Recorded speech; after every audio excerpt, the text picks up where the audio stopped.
우리 사도행전 10장 1절로 23절 다시 봅니다.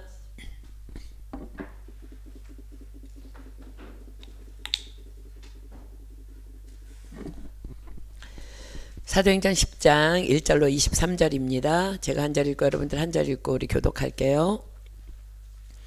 사도행전 10장 1절로 23절.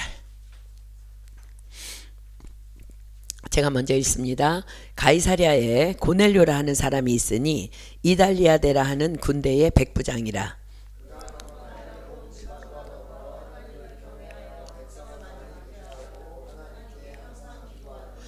하루는 제 9시쯤 되어 환상 중에 밝히 봄에 하나님의 사자가 들어와 가로되 고넬료야 하니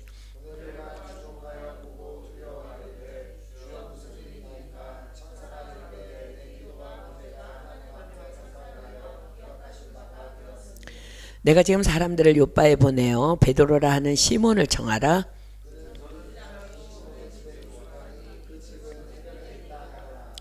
마침 말하던 천사가 떠나매 고넬료가 집하나인 둘과 종졸 가운데 경건한 사람 하나를 불러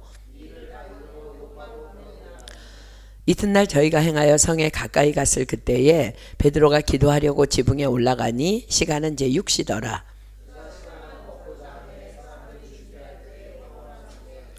하늘이 열리며 한 그릇이 내려오는 것을 보니 큰 보자기 같고 네 귀를 메어 땅에 드리웠더라.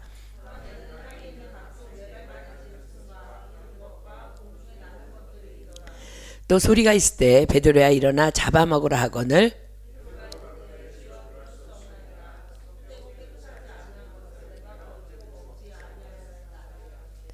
또 두 번째 소리 있을 때 하나님께서 깨끗게 하신 것을 내가 속되다 하지 말라 하더라.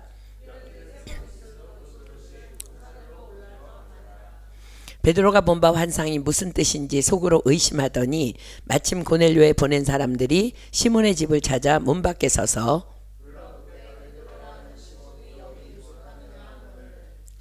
베드로가 그 환상에 대하여 생각할 때에 성령께서 저더러 말씀하시되 두 사람이 너를 찾으니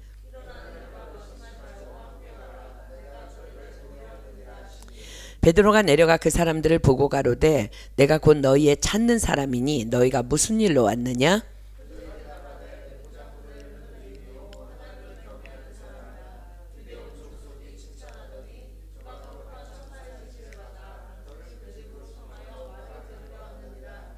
함께 읽습니다. 베드로가 불러들여 유숙하게 하니라. 이튿날 일어나 저희와 함께 갈새 요빠 두어 형제도 함께 가니라. 아멘. 우리 지난 주간에 한 주 추석이어서 성경 공부 쉬었더니 굉장히 오랜만인 듯하죠.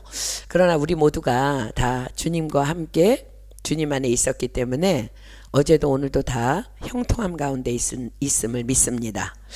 형통이 뭐라고요? 지금 요새 계속 우리 형통에 대해서 말씀을 받았는데 여호와께서 요셉과 함께 하심으로 그가 형통한 자가 돼요. 그렇습니다. 여호와께서 우리와 함께 하시는 삶, 그래서 나도 그 주님과 함께하는 삶, 그것이 바로 형통입니다. 자, 오늘부터는 본격적으로 고넬료와 베드로에게 임하신 축복을 이제 공부합니다. 그렇다면 이 축복의 주인공이 왜 고넬료인가? 왜 베드로인가?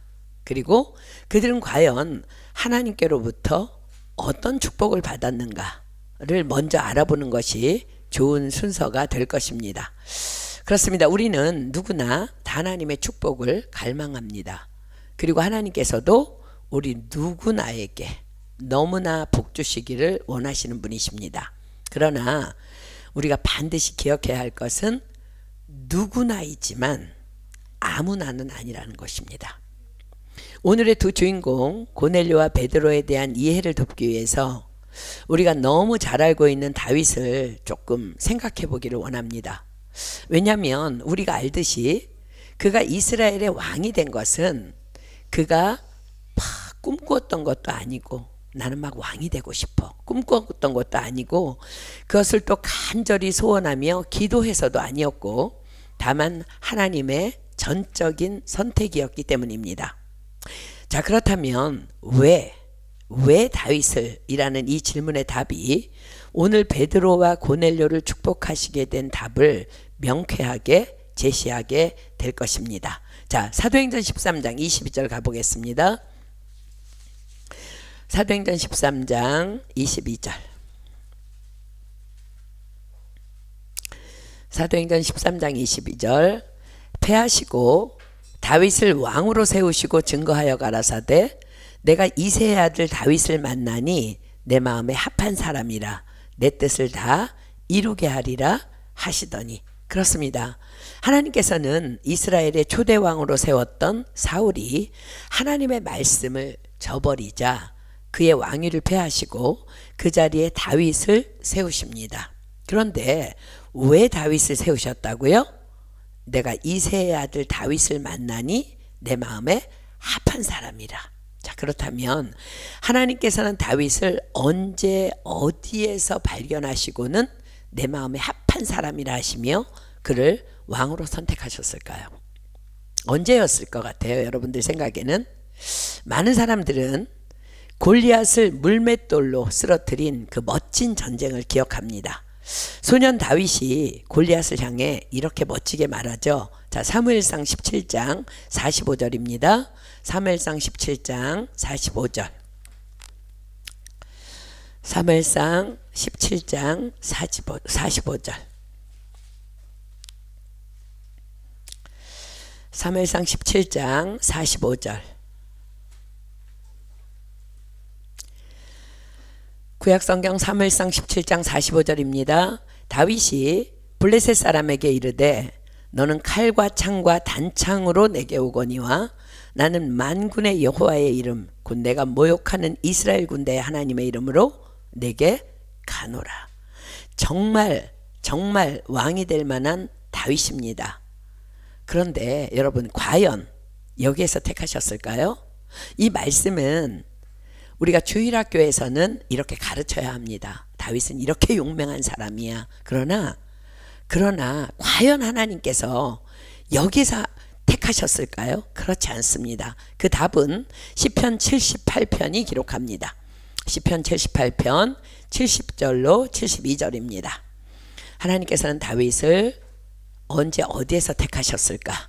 시편 78편 70절로 72절입니다. 시편 78편 70절로 72절 제가 읽습니다. 또 그 종 다윗을 택하시되 양의 우리에서 취하시며 젖 양을 지키는 중에서 저희를 이끄사 그 백성인 야곱 그 기업인 이스라엘을 기르게 하셨더니 이에 저가 그 마음의 성실함으로 기르고 그 손의 공교함으로 지도하였도다. 자, 그렇습니다. 하나님께서는 다윗을 양을 치고 있는 그 목동의 자리에서 택하셨다 하십니다. 즉 그의 삶의 현장입니다. 하나님께서는 다윗을 그의 삶의 현장에서 택하셨다는 거예요. 그런데 왜 그를 택하셨다고요? 72절이 말씀하시죠. 이에 저가 그 마음의 성실함으로 기르고 그 손의 공교함으로 지도하였도다. 다윗은 목동일 때에도 왕이 되어서도 언제나 이러한 동일한 성실함으로 살아갔던 사람입니다. 자, 사랑하는 여러분, 여러분은 여러분의 삶의 모든 현장, 모든 자리에서 성실합니까? 여기에서의 다윗의 성실함을 히브리어 성경은 톰이라고 기록합니다. 외우기 좋죠. 톰과 제리 잘 아니까, 그죠? 여러분 기억하십니까? 목사님을 통해서 이미 히브리어 톰이 무엇을 의미하는지 우리는 공부한 바 있습니다. 톰이 뭐예요? 그렇습니다. 완전함, 온전함, 흠이 없는 공의로운 혹은 경건함입니다. 다윗은 자신의 모든 삶의 자리에서 완전하고 흠이 없이 성실했다는 것입니다. 당시의 목동이라는 직업은 가장 비천한 직업이었다 그래요. 목동이라 하면 아무도 알아주지 않는, 모두가 무시하는, 하물며 재판 자리에서도 목동의 증언은 할 수도 없었고 한다 해도 결코 인정되지 않았다고 합니다. 그런 비천한 목동이었던 다윗을 하나님은 선택하신 것입니다. 왜요? 이에 저가 그 마음의 성실함으로 기르고 그 손에 공교함으로 지도하였도다. 자, 사랑하는 여러분, 여러분은 여러분에게 주어진 삶의 모든 자리에서 다시 생각해 보세요. 성실하십니까? 가정에서, 일터에서, 교회에서, 엄마로서, 아빠로서, 자녀로서, 남편의 자리, 아내의 자리, 자녀의 자리, 직장인의 자리, 사업의 현장의 자리, 성도의 자리, 예배의 자리에서 흠없고 온전하고 성실하십니까?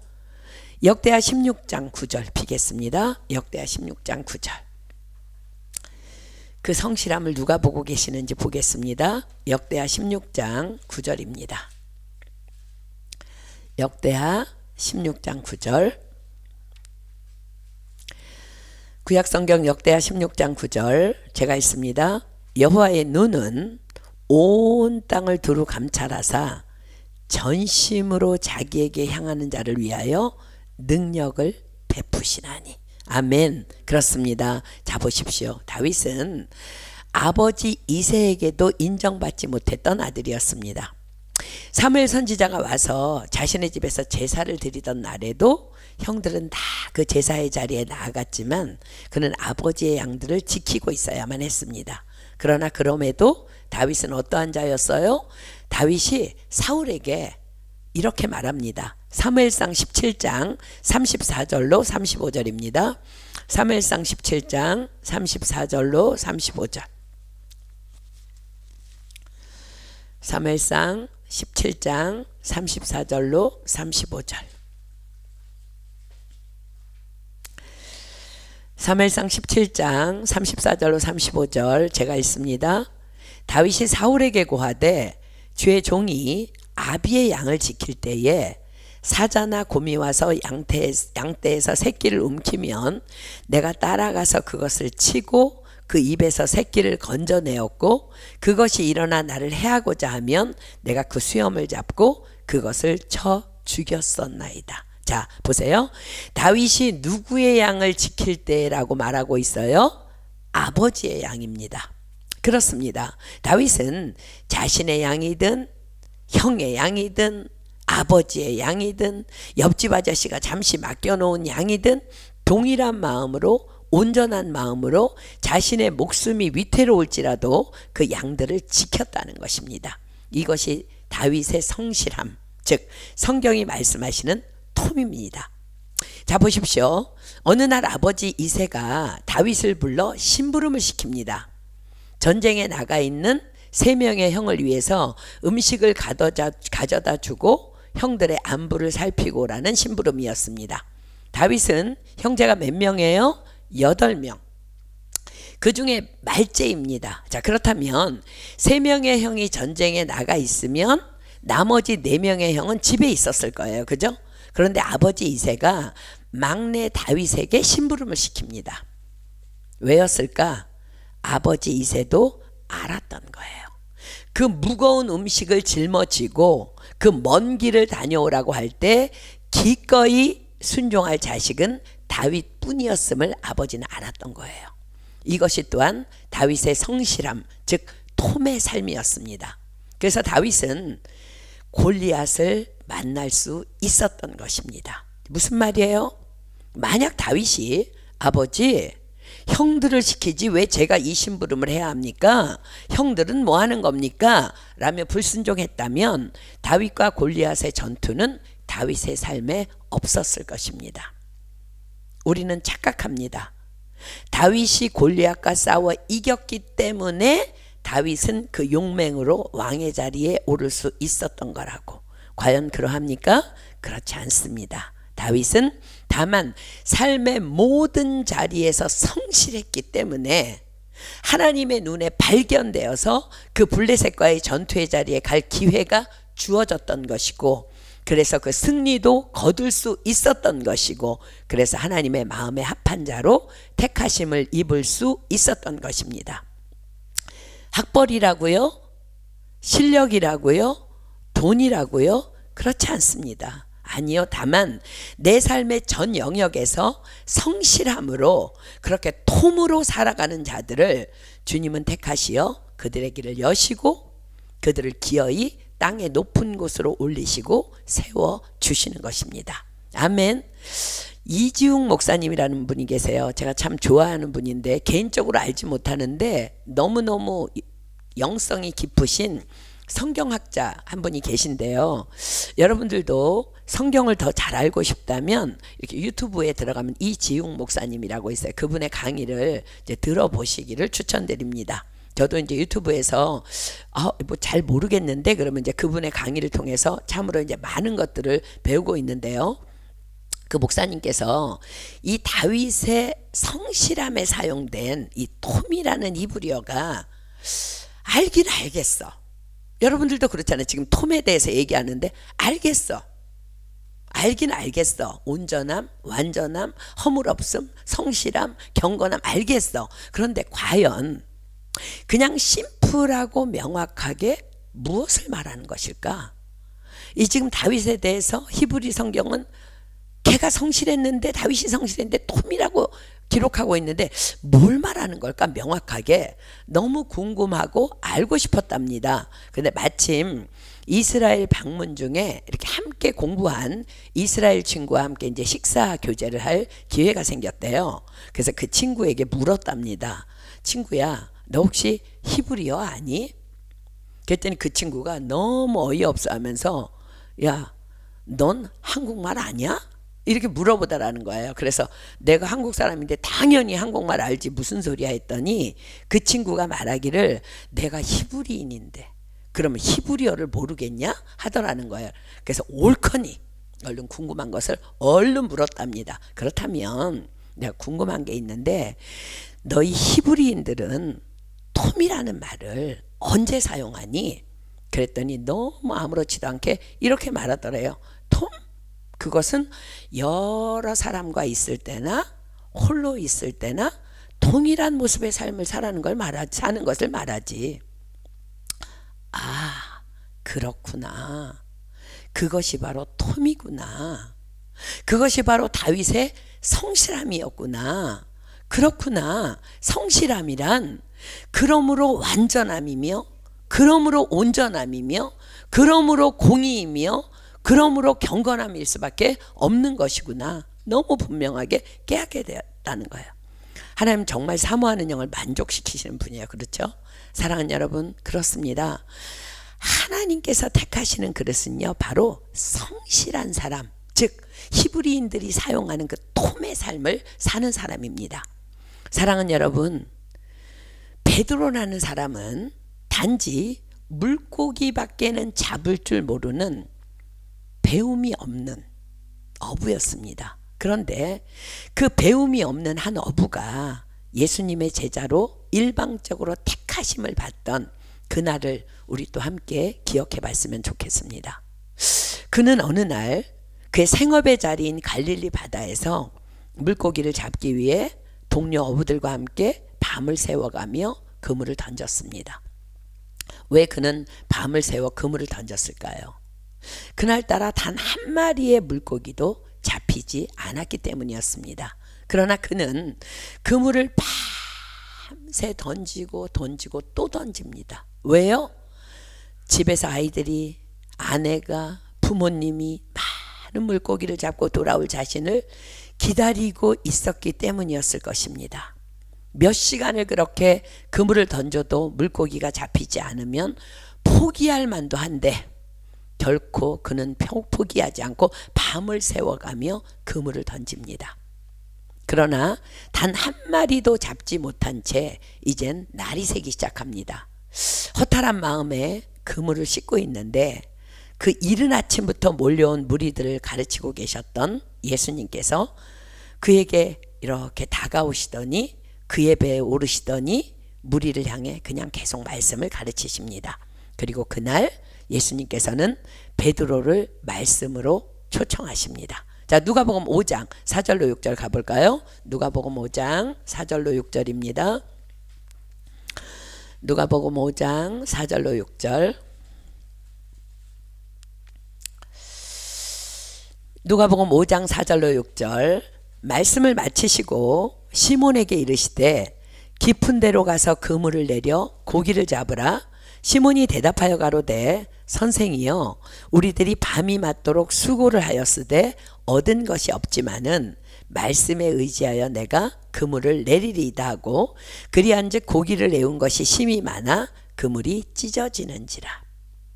어쩌면 베드로는 믿음이라기보다는 물고기를 반드시 잡아야겠다는 고집스러운 마음에 주님의 말씀에 순종해 보았을 것입니다.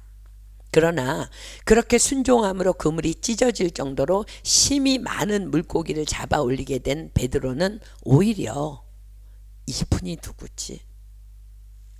분명히 이 갈릴리 바다에는 물고기가 한 마리도 없었는데 이분이 누구지? 하는 두려움에 휩싸이게 됩니다.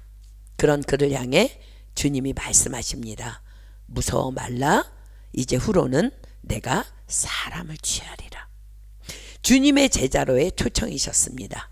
그는 그렇게 학문 없는 자라 여김받던 어부의 자리에서 베드로가 설교할 때 막 유대인들이 비웃잖아요. 저 학문 없는 자, 배움도 없는 애가 뭐라고 떠드는 거야.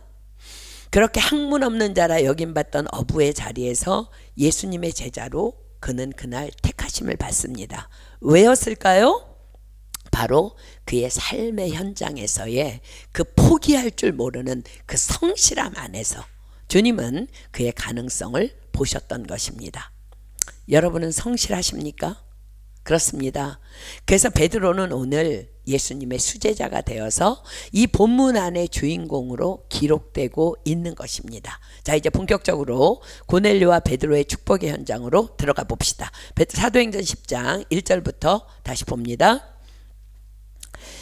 가이사랴에 고넬료라 하는 사람이 있으니 이달리아데라 하는 군대의 백부장이라.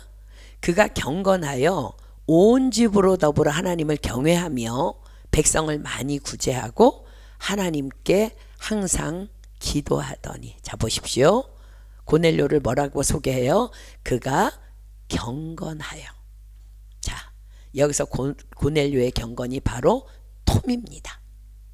다시 히브리어로 톰이 뭐라고요? 성실함, 온전함, 완전함, 흠없음, 경건함. 그렇습니다. 고넬료는 이런 삶을 여러 사람 있을 때나 홀로 있을 때나 늘 한결같이 살아내었다는 것입니다. 그는 온 집으로 더불어 한결같이 톰의 삶을 살아내며 하나님을 경외하였고 톰의 삶으로 많은 사람을 구제했고 또 톰의 삶을 살아내며 항상 하나님께 기도하는 자였다는 것입니다. 사랑하는 여러분, 이런 그를 어찌 하나님께서 주목하여 보시지 않으시겠습니까? 그러나 사랑하는 여러분, 기억하십시오. 고넬료는요, 여러분 어떤 사람이었어요? 세상적으로 바라보기에 그 어떤 것에도 부족함이나 결핍이 없던 자였습니다. 그는 높은 관직에 있었고 그러했기에 물질적으로도 부유했고 또한 가정도 화목한 가정을 이루고 있었습니다. 지금 무슨 말씀하고 있는 거예요? 그렇습니다. 스스로가 삶에 대해 결핍이 없음에도 불구하고 그는 경건하여 주님을 경외하며 구제하며 항상 기도하는 삶을 살았다는 것. 이것이 하나님께서 가장 기뻐하시는 삶이라는 것입니다.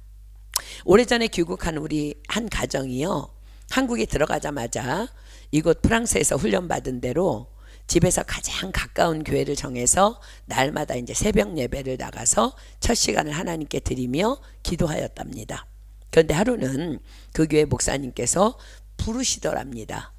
그러시더니 하시는 말씀이 젊은 부부가 무슨 사연이 있기에 이렇게 날마다 새벽 예배에 빠지지 않고 나와서 기도하냐며 무슨 일인가를 물으시더랍니다. 이 부부는 너무 당황했고 새벽 기도는 문제 있는 사람만 나오는 건가? 하며 한편 너무 슬펐답니다. 그래서 그 부부는 그 목사님께 이렇게 말씀드렸대요. 저희들은 프랑스에서 유학하며 음악 공부를 마치고 돌아온 가정입니다. 아무 일 없습니다. 다만 우리 삶의 절대 주권자이신 하나님께 첫 시간을 드리며 우리의 삶을 온전히 맡기기 위해 새벽 기도에 나오고 있습니다. 프랑스에서 첫 믿음을 갖게 되었는데 그곳에서 배운 대로 하고 있습니다. 자, 사랑하는 여러분, 이러한 자들에게 부어주시는 축복이 뭔지 아십니까? 자, 오늘 본문에 펼쳐집니다. 자, 보십시오. 그런 고넬료에게 어느 날 천사가 방문합니다. 자, 본문 3절입니다.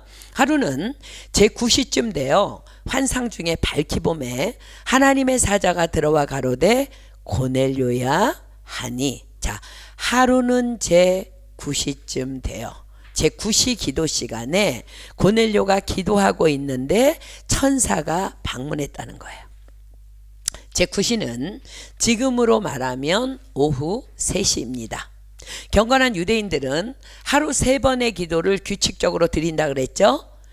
해 뜰 때, 즉 아침 첫 시간이고요. 다음은 제9시 오후 3시입니다. 하루 중 가장 분주한 일상 중에, 그 다음은 마지막은 해질 때, 즉 하루를 마치는 시간에 경건한 유대인들은 기도를 합니다. 가장 대표적인 인물이 다니엘이라서 우리는 그 기도를 다니엘 기도라 일컬으면서, 그래서 지금 우리도 오전 7시, 오후 3시, 저녁 9시 이렇게 하루 3번씩 하나님께 기도하고 있습니다. 그런데 그 중에 가장 지키기 어려운 시간이 아마도 오후 3시일 거예요. 왜냐하면 하루 중 가장 분주한 시간에 속하기 때문일 것입니다. 그러나 오늘 보십시오. 고넬료는 로마의 백부장이라는 중한 직책을 맡은 장교였음에도 불구하고 제9시 기도 시간을 엄수합니다. 이것이 바로 고넬료의 경건이었습니다. 바로 그 시간 제9시 기도 시간에 천사가 방문합니다. 자, 보세요. 우리는요 많은 성경을 볼 때 밤의 환상 중에 하나님이 나타나시고 밤에 밤중에 기도하는데 주로 천사의 방문, 하나님의 임재는 밤에 일어나. 그런데 고넬료에게는 대낮 오후 3시에 바로 그 시간 제9시 기도 시간에 천사가 방문합니다. 사랑하는 여러분, 하나님의 신방을 받기를 원하십니까? 성실하십시오. 일이든 학업이든 기도든 신앙생활이든 성실하십시오. 하나님께서는 그렇게 톰의 삶을 살아내는 사람에게 반드시 어떤 시간에든 구애 없이 임하실 것입니다. 아멘. 자, 본문 4절 보세요. 고넬료가 주목하여 보고 두려워 가로되 주여 무슨 일이니까? 천사가 가로되 내 기도와 구제가 하나님 앞에 상달하여 기억하신 바가 되었으니. 자, 무엇이 하나님 앞에 상달되어 기억하신 바가 되었다고요? 너의 성실한 기도와 너의 성실한 구제가, 즉 너의 톰의 삶이 하나님께 상달되어 기억하신 바가 되었다는 거예요. 자, 사랑하는 여러분, 저는 저와 여러분의 기도와 구제도 하나님께 상달되는 기도와 구제가 되기를 소망하며 축복합니다. 자, 여기서 잠깐 구제에 대해서 잠깐 우리 생각해보고 넘어가겠습니다. 구제란 우리가 잘 알듯이 가난한 자들을 위해서 손을 펴는 것입니다. 자, 신명기 15장 11절 갑니다. 신명기 15장 11절. 신명기 15장 11절. 신명기 15장 11절입니다.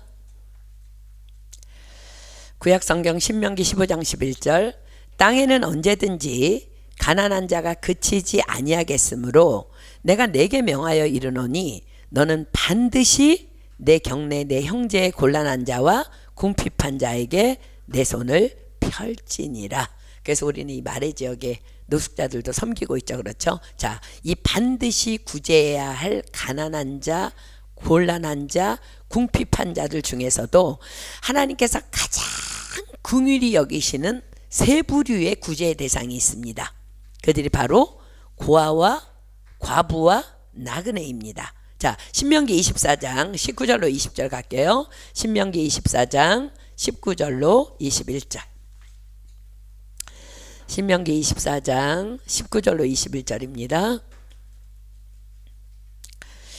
내가 밭에서 곡식을 벨 때에 그 한 못을 밭에 잊어버렸거든 다시 가서 취하지 말고 객과 고아와 과부를 위하여 버려두라.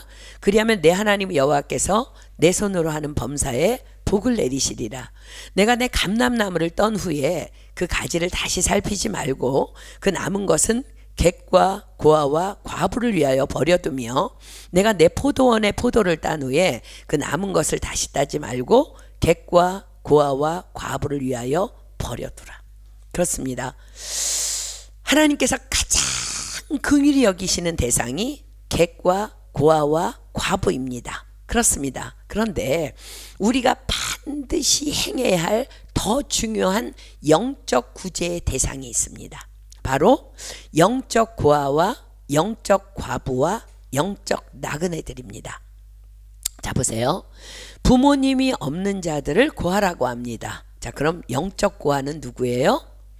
하늘에 계신 우리 아버지요. 하나님을 아버지라 부르지 못하는 자, 즉 하나님을 모르는 자, 믿지 않는 자들입니다. 과부는 누구예요? 원래 남편이 있었는데 사별하거나 이별하여 남편이 없는 자. 그러니까 과부는요, 남편이 원래 있었던 사람이에요. 즉 이전에는 예수님을 잘 믿었었지만, 그래서 교회도 잘 나와 예배드리며 섬김도 하였었지만 지금은 교회에서도 보이지 않고 전혀 믿음 생활을 등진 자들, 신랑 되신 예수님을 잃은 영적 과부들입니다. 자, 그럼 나그네는 누구예요? 나그네는 손님입니다. 즉 교회를 늘 손님처럼 왔다 갔다만 하면서 전혀 말씀에 뿌리 내리지 못하고 공동체 안에도 들어오지 아니하고 마치 물 위에 둥둥 떠다니는 기름처럼 교회 안에 이방인으로 방황하는 자들, 영적 나그네들입니다.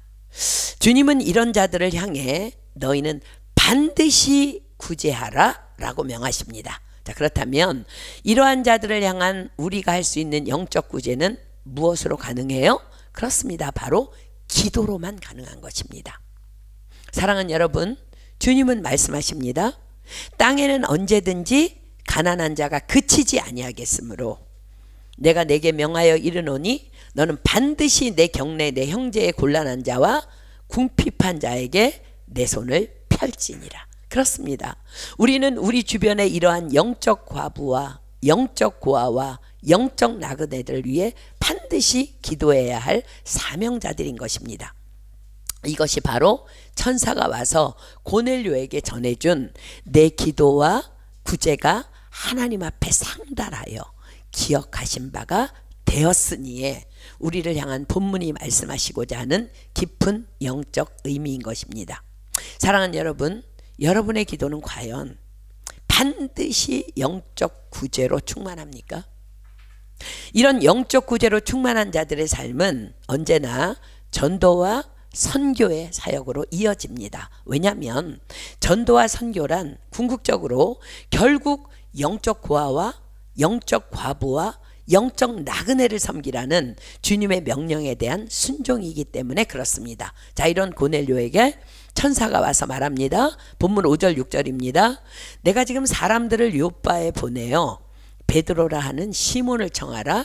저는 피장 시몬의 집에 우거하니 그 집은 해변에 있느니라 하더라. 자, 사랑하는 여러분, 하나님께서는 왜 지금 이 고넬료에게 부족함이 없는 삶을 살며 이렇게 경건하게 살아가는 고넬료에게 베드로를 청하라 하실까요?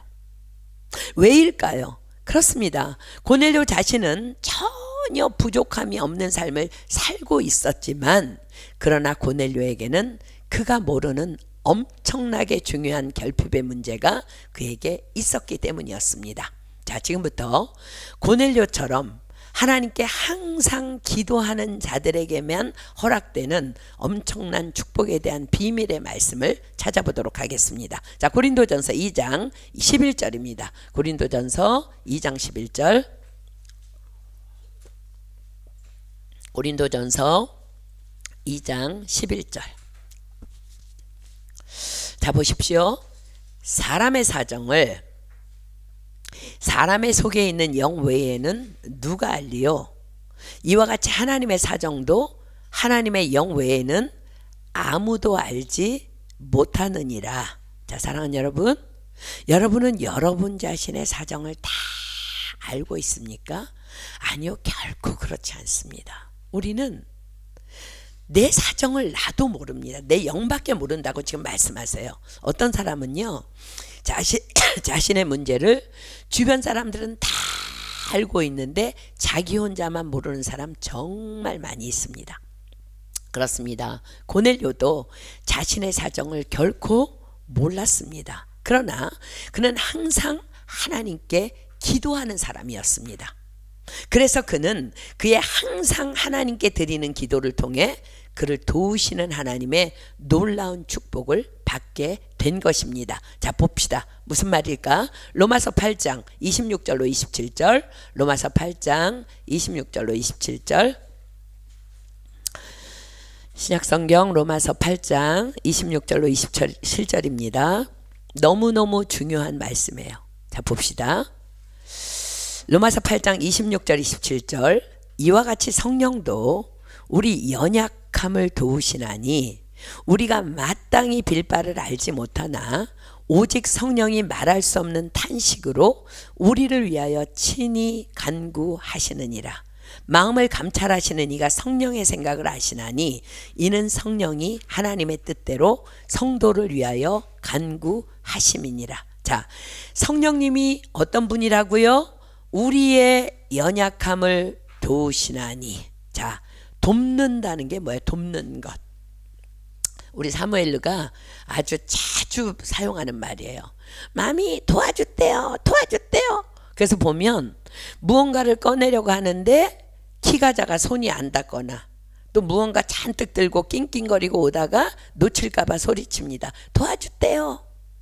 그렇습니다. 돕는다는 것은 우리가 무언가를 하고 있을 때 거들거나 힘을 보태주는 것을 돕는다고 그래요. 그러나 우리가 아무것도 하지 않는데 누군가가 우리를 돕는다는 말은 결코 성립될 수 없는 말입니다. 그렇습니다. 성경은 말씀하십니다. 이와 같이 성령도 우리 연약함을 도우시나니 우리가 마땅히 빌 바를 알지 못하나, 어떤 상황이에요? 기도하고 있는 거예요. 우리가 마땅히 빌 바를 알지 못하나 오직 성령이 말할 수 없는 탄식으로 우리를 위하여 친히 간구하시느니라. 자, 우리의 연약함을 성령님이 언제 도우신다고요? 우리가 기도할 때. 우리는요, 하나님 내일 시험이에요, 뭐 체류증 찾으러 가는 거예요. 근데 하나님은 그게 아니라니까.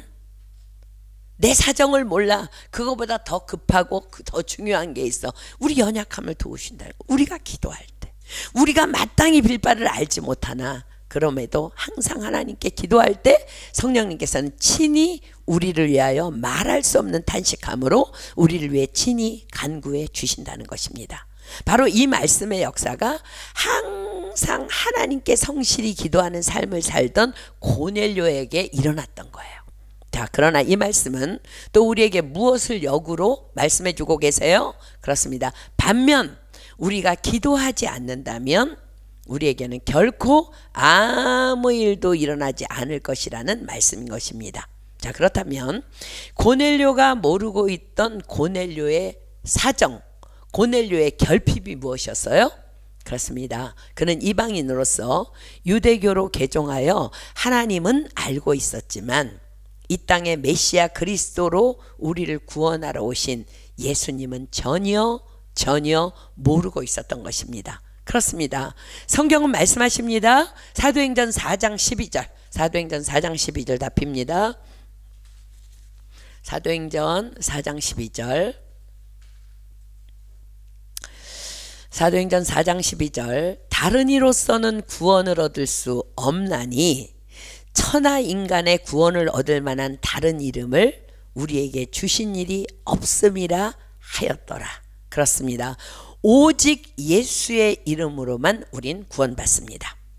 그렇다면 왜 오직 예수일까? 자, 말씀 찾습니다. 로마서 3장 10절, 로마서 3장 10절, 로마서 3장 10절, 로마서 3장 10절이 이렇게 말씀하시죠. 의인은 없나니 하나도 없으며. 무슨 말씀이에요? 우리는 누구나 할 것 없이 다 죄인이라는 거예요. 자, 로마서 3장 23절로 24절 밑으로 쭉 내려갑니다. 뭐라고 기록하고 있어요?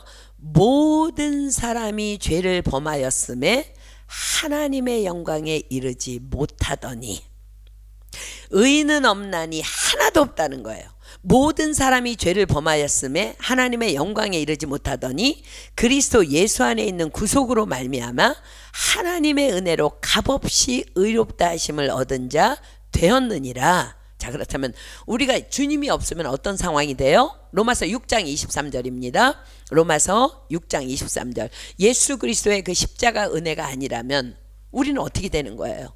고넬료 같은 의인은 어떻게 되는 거예요? 로마서 6장 23절입니다. 죄의 싹은 사망이요 하나님의 은사는 그리스도 예수 우리 주 안에 있는 영생이니라. 자, 사망이 뭐예요? 지옥 가는 단어예요. 지옥.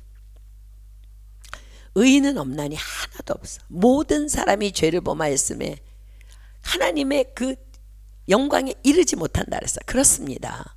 성경은 기록합니다. 피 흘림이 없은즉 죄사함이 없느니라. 그러므로 오직 우리의 구원은 십자가에서 우리를 위해 피 흘려 죽으시고 부활하신 주 예수 그리스도로만 말미암는 것입니다. 아멘. 아무리 경건한 고넬료라 하더라도 의인은 없나니 하나도 없다 하셨습니다. 그러므로 예수 그리스도의 구원의 복음을 모른다면 그는 결코 구원에 이를 수 없는 것입니다. 그러므로 하나님은 알았지만 유대인들에게 개종했으니까 하나님을 알아. 그래서 하나님을 믿잖아. 지금도 그리스도이신 예수님을 몰랐던, 그러므로 구원받지 못하고 있던 고넬료에게 구원의 복음을 전해주시려 하나님께서는 천사를 통해 베드로를 초청하라 하신 것입니다. 그런데 이 한 사람, 항상 하나님께 기도하던 이 한 사람 고넬료로 인해 고넬료 자신과 자신의 온 가족뿐만 아니라 이방인을 향한 복음의 문이, 즉 구원의 문이 활짝 열리게 된 것입니다. 그래서 오늘 우리도 이렇게 예수님을 믿고 구원받게 된 것입니다. 자, 이것은 다음 주에 이제 베드로의 설교를 통해서 이제 자세히 공부합니다. 자, 사랑하는 여러분, 여러분은 항상 기도하고 있습니까? 항상 기도하십시오. 항상 기도해야 합니다. 오늘 혹 나의 결핍의 문제가 무엇이든 난 몰라도 괜찮아. 고넬료처럼 우린 모를 수 있어요. 연약해서 기도하면 된다는 거. 기도하면 성령님께서 도우신다는 거. 오늘 혹 나의 결핍의 문제가 무엇이든 주께서 다 채워주시고 응답하여 주시고 완전케 하여 주실 것입니다. 아멘. 주께서 말씀하십니다. 이와 같이 성령도 우리 연약함을 도우시나니 우리가 마땅히 빌 바를 알지 못하나 오직 성령이 말할 수 없는 탄식으로 우리를 위하여 친히 간구하시느니라. 마음을 감찰하시는 이가 성령의 생각을 아시나니 이는 성령이 하나님의 뜻대로 성도를 위하여 간구하심이니라. 아멘. 아까 제가 말씀드렸던 그 성경학자 이중 목사님께서 이런 자기가 영국에 있을 때 이야기를 들려주셨어요. 수년 전에 영국에 이제 잠시 머물러 있을 때 섬기던 영국 교회에 가난하지만 어떻게 보면 좀 순진하기도 하고 철없다고도 할 수 있나 뭐 그런 그 순수하신 한 노부부가 계셨답니다. 그런데 그 아내 되는 할머니께서는 평생에 한 가지 이제 소원이 있으셨는데 바로 크루즈 여행을 해보는 것이었대요. 그러나 가난한 형편이기에 꿈도 꿀 수 없으니까 할아버지에게 말은 못하고 늘 여행사를 이렇게 지나갈 때면 그 크루즈 광고를 이렇게 뚫어지게 보곤 하셨는데 그것을 남편 할아버지가 모를 리가 없으셨던 거죠. 그래서 할아버지가요 어느 날부터인가 할머니 몰래 밤에 나가서 이것저것 막노동을 비롯해서 여러 가지 일을 하셔서 드디어 크루즈 여행 경비를 모으셨답니다. 어느 날 할머니가 막 교회에 싱글벙글 막 하면서 막 뛰어들어와서 막 너무 좋아서 막 자랑을 하는데 나 드디어 크루즈 여행 간다고, 나 드디어 크루즈 여행 가게 됐다고. 그 말에 어떤 교회 식구들도 할아버지가 할머니를 얼마나 사랑하는지 또 어떻게 해서 그 돈을 모으셨는지 암암리에 다 알고 있었기 때문에 아무 말 없이 그저 축하해 드리면서 조금씩 이제 돈을 모아서 용돈같이 이제 챙겨 드렸답니다. 드디어 이제 한 달간의 크루즈 여행을 마치고 돌아온 할머니가 또 교회에 막 싱글벙글 오셔서 막 자랑을 하시는데, 막 바다가 얼마나 아름다우며 배에서 보는 노을은 얼마나 환상적이며 또 음식은 얼마나 맛있었는지를 말씀하시는데, 할아버지가 여행 후기를 말씀해 주셨답니다. 비록 1등석은 아닌 3등석이었지만 할머니가 너무 행복해서 자기도 너무 좋았다고. 다만 한 가지 안타까웠던 것은 바다의 그 아름다운 경치를 보기 위해서 갑판에 오르려면 꼭 뷔페 식당을 지나서 거쳐 올라가야 하는데 너무나도 풍성하고 맛있는 음식들이 막 잔뜩 차려져 있어서 그것이 좀 힘들었다고. 우리는 이제 먹을 것들을 집에서 준비해 가서 이렇게 방에서 이제 빵을 먹고 나오곤 했는데, 할머니가 갑판에 오를 때마다 바닷가재미요 뭐 풍성히 차려진 음식들을 보고 너무 이렇게 막 부러워하셔서 할아버지는요 또 그 배에서 갑판 청소 들어가면서 청소를 하면서 또 돈을 모았답니다. 그 배에서. 그렇게 해서 이제 여행이 2, 3일 남은 날 드디어 이제 할아버지는 모은 돈을 가지고 할머니를 데리고 식당으로 당당히 가서 소리소리 질렀답니다. 이 식당 음식값이 얼마야? 그러자 직원이 달려와서 왜 그러시냐고, 무슨 일이시냐고, 저희들이 뭘 잘못했냐고 그러길래, 아니 이 식당 음식값이 얼마냐고 묻잖아. 얼마야 대체? 너무 큰 소리로 말씀하시니까 이제 매니저까지 막 달려 나와갖고 묻더랍니다. 저희들이 뭘 잘못했습니까? 왜 그러십니까 어르신? 그래서 또 고래고래 막 당당하게 소리를 지르면서, 아니 이 식당 음식값이 대체 얼마냐고, 얼마 주면 내 와이프랑 나랑 먹을 수 있냐고. 그랬더니 그제서야 직원들이 하는 말이, 아니 무슨 말씀이십니까? 이 식당 식사비는 배표에 다 포함되어 있습니다. 우리가 TD 가서도 들었던 얘기죠, 그죠? 얼마나 이런 어리석은 인생들이 많은지 몰라요.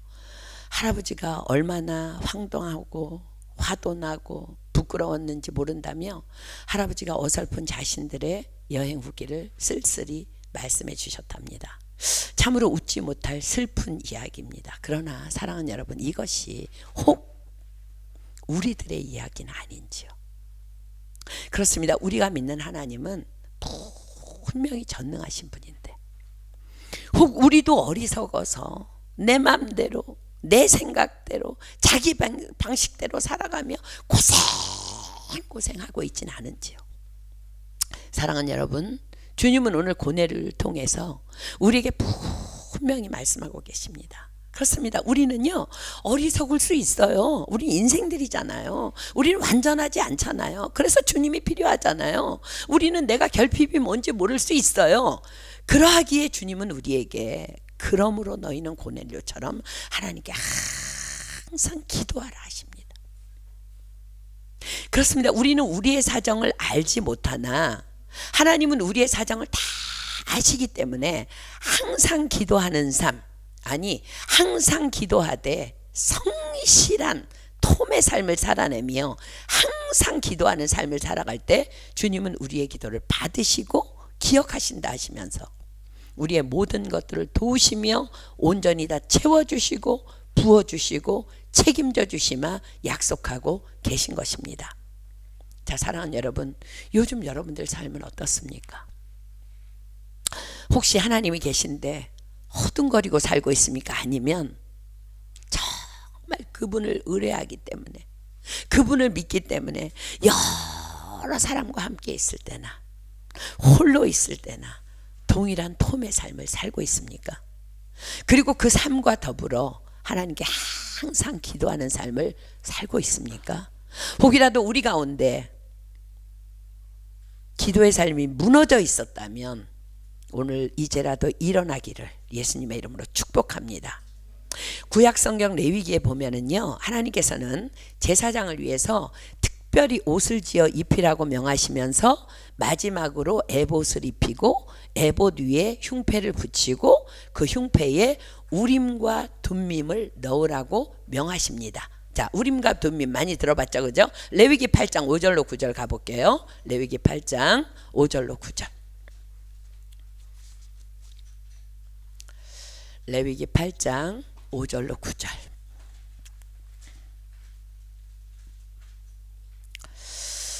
레위기 8장 5절로 9절입니다. 모세가 회중에게 이르되 여호와께서 행하라고 명하신 것이 이러하니라 하고 아론과 그 아들들을 데려다가 물로 그들을 씻기고 아론에게 속옷을 입히며 띠를 띄우고 겉옷을 입히며 에봇을 더하고 에봇에 기묘하게 짠 띠를 띄워서 에봇을 몸에 대고 메고 흉패를 붙이고 흉패에 우림과 둠밈을 넣고 그 머리에 관을 띄우고 그 관위 전면에 금패를 붙이니 곧 거룩한 관이라 여호와께서 모세에게 명하심과 같았더라. 자, 제가 왜 여기서 우림과 둠밈을 이야기하냐면요, 우림과 둠밈은 제사장들이 판결을 내릴 때 이제 사용하는 물건이에요. 그런데 이것의 뜻이에요. 우림은 빛이라는 말이에요. 빛. 둠밈은 오늘 우리가 지금 공부하고 있는 톰의 복수형입니다. 둠밈. 즉 제사장들은 이스라엘을 빛 가운데서 완전하고 공의롭게 인도하시는 하나님의 판결에 따라 백성들이 빛과 완전함 가운데서 올바르고 흠없이 살아가도록 인도해야 되는 자들이며, 또한 제사장들의 삶 자체도 그러한 우림과 둠밈, 즉 빛 가운데 거하며 온전하고 흠이 없는 성실한 삶을 살아야 한다는 것을 명하고 계신 것입니다. 자, 사랑하는 여러분, 너희는 택하신 족속이요 왕같은 제사장들이니. 우리도 다 왕같은 제사장들입니다. 우리의 삶도 우림과 둠밈의 삶을 살아내야 한다는 것입니다. 오늘 우리는 그 삶을 살아내다가 기어이 하나님의 영광의 축복 안으로 들어간 한 사람, 고넬료를 만났습니다. 그가 어떤 사람이었다고요? 그가 경건하여 온 집으로 더불어 하나님을 경외하며 백성을 많이 구제하고 하나님께 항상 기도하더니 켰습니다.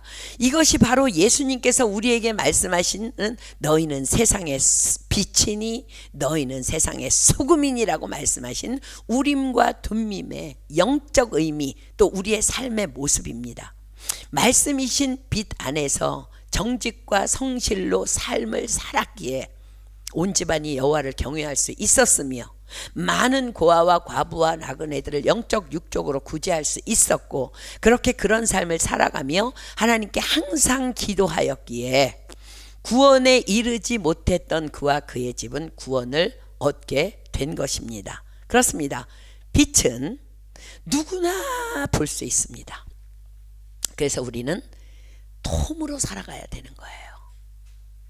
내가 빛이 아닌 줄 아는데 여러분, 아니요. 우리가 성령 받았으면요, 우리는 이미 빛이에요. 그분이 우리 안에 들어와 계시기 때문에 야, 제 예수 믿는 애가 왜 저래? 혹은 야, 예수는 저렇게 믿어야 되는 거구나. 우리는 세상의 빛이라는 거예요. 그러나 여러분, 소금은 뭐예요? 소금은요, 결코 존재가 드러나지 않습니다. 그러나 만약 소금이 없다면 결코 음식의 맛은 나지 않습니다. 바로 이것이 소금의 역할이에요. 사랑하는 여러분, 우리는 우리가 누구와 있든 소금이 되어야 한다는 거야. 소금이라는 거야. 내 사명 자체가 없는 듯 존재하지만 내가 없이는 결코 빈자리가 확 드러날 수밖에 없는 그 중요한 소금. 나는 죽은 듯이 앉아있는데, 그냥 얌전히 앉아있는데 내가 없으면 맛이 안 나. 내가 없으면 교회가 맛이 안 나. 우리 집이 맛이 안 나. 세상이 맛이 안 나. 그런데 소금은 가만히 있는 거야. 나를 죽여 남을 살리는 거야. 그 중요한 소금, 그것이 바로 예수님께서 말씀하시는 자기 부인입니다. 나는 오늘 과연 어떤 삶을 살고 있는지요. 오늘 우리 다 함께 고넬료와 같은 그 한 사람이 되어서 이 어두운 세상에 우림과 둠밈으로 우뚝 서 있기를 예수님의 이름으로 소망하며 축복합니다. 아멘. 주께서 우리의 그 어느 날에도 그래서 우리에게 정말 천사를 보내시어 이렇게 우리에게 말씀해 주실 거예요. 수연아, 태영아, 내 기도와 구제가 하나님 앞에 상달하여 기억하신 바가 되었으니. 아멘. 말씀을 맺습니다. 다음 주에는 이어서 베드로의 기도와 축복을 공부하도록 하겠습니다. 우리 시간 함께 찬양하고 기도합니다. 한 사람이면 충분했던 주님. 그렇습니다. 주 말씀에 순종하는 자 고넬료와 같이 한 걸음마다 하나님 말씀 의지하여 주님의 마음에 동참하는 자, 그 사람이 내가 되길 원해. 주 말씀에 순종하는 자, 한 걸음마다 하나님 말씀 의지하여 주님의 마음에 동참하는 자, 우리 찬양하며 하나님, 내가 그 고넬료와 같은 그런 영성의 사람으로 우림과 둠밈으로 이 땅에 내가 속한 모든 곳에 서 있길 원합니다. 우리 찬양하고 하나님 앞에 오늘 또 우리의 회복을 위해서 함께 부르짖어 기도하며 또 우리가 구제해야 될 영적 구제의 대상들을 위해서 또 우리 함께 기도하는 시간을 갖도록 하겠습니다.